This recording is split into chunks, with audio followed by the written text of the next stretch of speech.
John Fitzgerald Kennedy, do solemnly swear I, John Fitzgerald Kennedy, do solemnly swear that you will faithfully execute the office of President of the United States that I will faithfully execute the office of President of the United States and will, to the best of your ability, and will, to the best of my ability, preserve, protect, and defend the Constitution of the United States. preserve, protect, and defend the Constitution of the United States. So help you God. So help me God.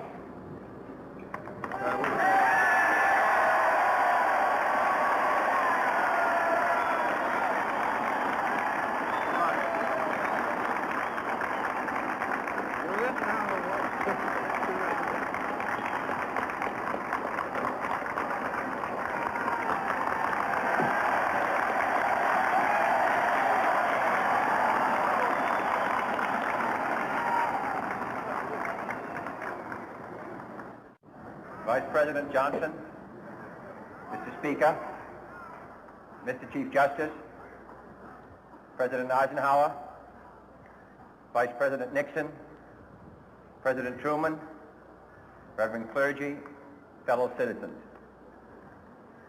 We observe today not a victory of party, but a celebration of freedom, symbolizing an end as well as a beginning, signifying renewal as well as change. For I have sworn before you and Almighty God the same solemn oath our forebears prescribed nearly a century and 3/4 ago. The world is very different now, for man holds in his mortal hands the power to abolish all forms of human poverty and all forms of human life. And yet the same revolutionary beliefs for which our forebears fought are still at issue around the globe. The belief that the rights of man come not from the generosity of the state, but from the hand of God. We dare not forget today that we are the heirs of that first revolution.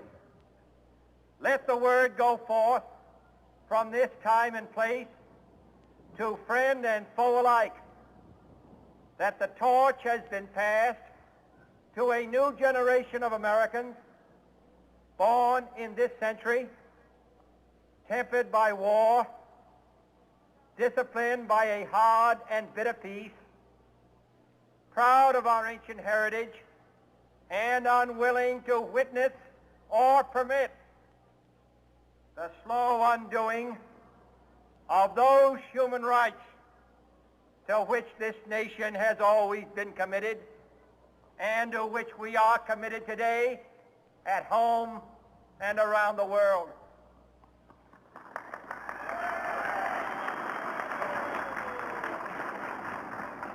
Let every nation know, whether it wishes us well or ill, that we shall pay any price, bear any burden, meet any hardship, support any friend, oppose any foe to assure the survival and the success of liberty.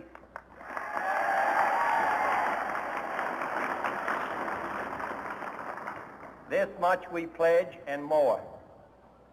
To those old allies whose cultural and spiritual origins we share, we pledge the loyalty of faithful friends. United, there is little we cannot do in a host of cooperative ventures. Divided, there is little we can do, for we dare not meet a powerful challenge at odds and split asunder. To those new states whom we welcome to the ranks of the free, we pledge our word that one form of colonial control shall not have passed away merely to be replaced by a far more iron tyranny.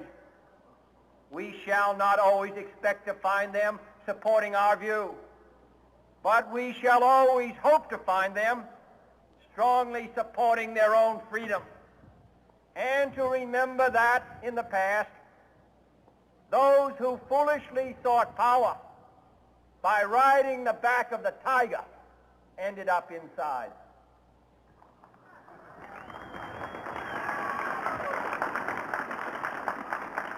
To those people in the huts and villages of half the globe struggling to break the bonds of mass misery, we pledge our best efforts to help them help themselves for whatever period is required, not because the communists may be doing it, not because we seek their votes, but because it is right. If a free society cannot help the many who are poor, it cannot save the few who are rich.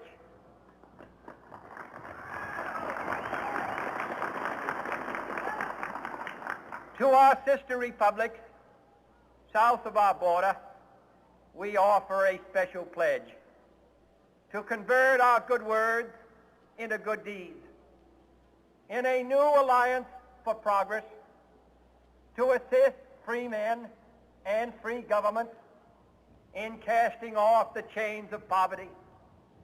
But this peaceful revolution of hope cannot become the prey of hostile powers.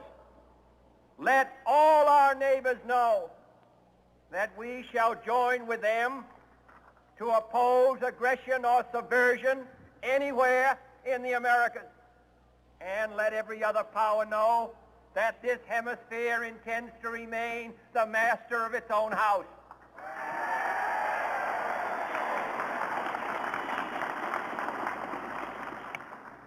To that World Assembly of Sovereign States, the United Nations, our last best hope, in an age where the instruments of war have far outpaced the instruments of peace, we renew our pledge of support to prevent it from becoming merely a forum for invective, to strengthen its shield of the new and the weak, and to enlarge the area in which its writ may run.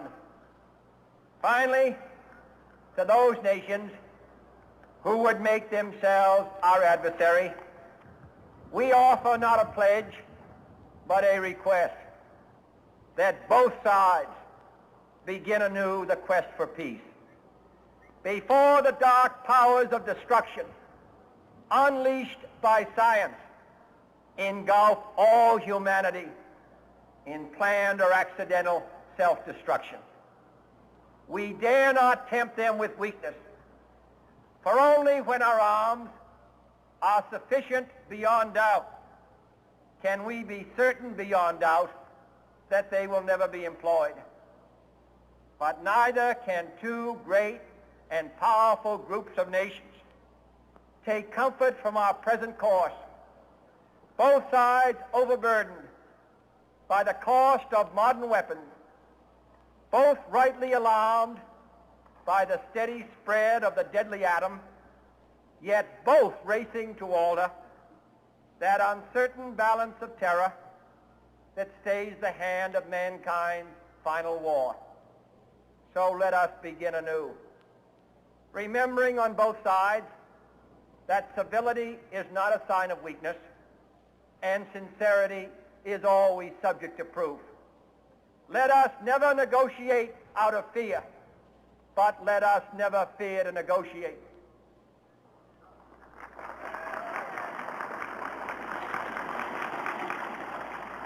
Let both sides explore what problems unite us, instead of belaboring those problems which divide us.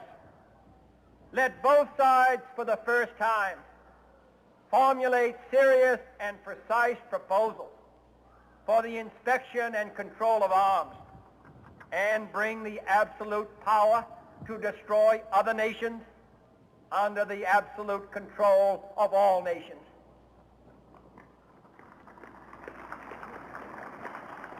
Let both sides seek to invoke the wonders of science instead of its terrors.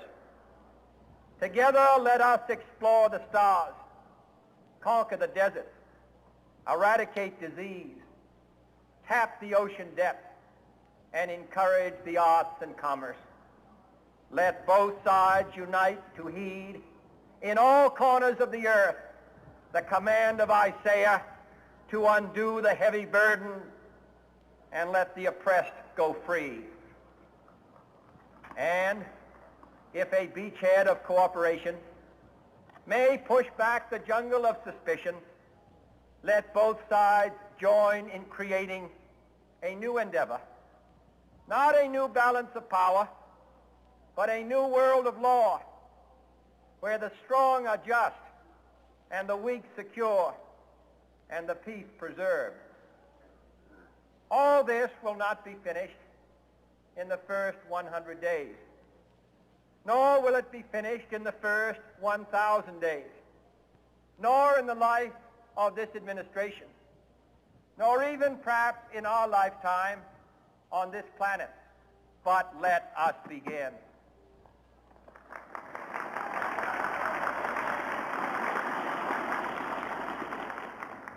In your hands, my fellow citizens, more than mine, will rest the final success or failure of our course.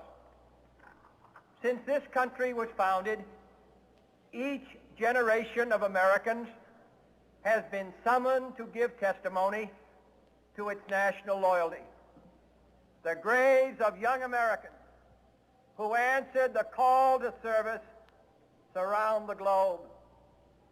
Now the trumpet summons us again, not as a call to bear arms, though arms we need, not as a call to battle, though in battle we are, but a call to bear the burden of a long twilight struggle, year in and year out, rejoicing in hope, patient in tribulation, a struggle against the common enemies of man, tyranny, poverty, disease, and war itself. Can we forge against these enemies a grand and global alliance, north and south, east and west, that can assure a more fruitful life for all mankind? Will you join in that historic effort?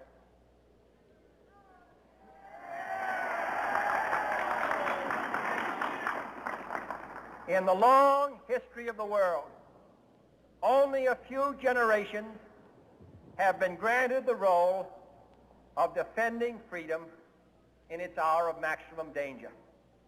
I do not shrink from this responsibility. I welcome it.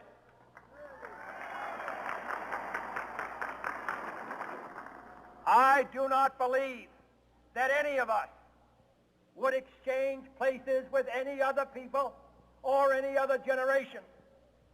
The energy, the faith, the devotion which we bring to this endeavor will light our country and all who serve it. And the glow from that fire can truly light the world. And so, my fellow Americans, ask not what your country can do for you. Ask what you can do for your country.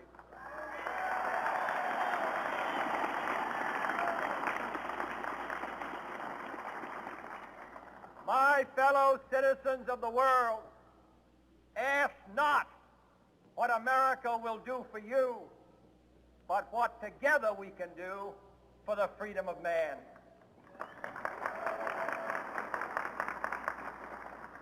Finally, whether you are citizens of America or citizens of the world, ask of us here the same high standards of strength and sacrifice which we ask of you.